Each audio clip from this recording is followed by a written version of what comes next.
Hi guys, welcome back to Spotaria channel. So today in this video, I'll show you how to change Spotify email address. But as always, before you continue this video, I hope you like, comment and subscribe to support this channel, and don't forget to hit the notifications bell. So without any further ado, let's get started.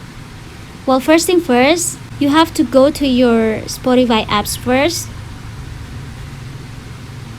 And now in this home page, tap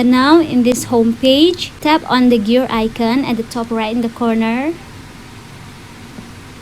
And after that, in the settings page, you have to tap on account. After that, when you see email, there are an edit button. Tap on it. Then just erase your email to change the new one. And now just tap your Spotify password. And if you're done, tap on save.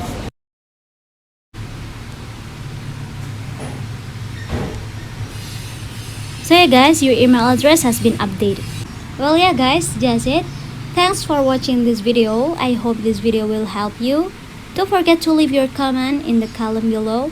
I'll see you soon on the next one and good luck.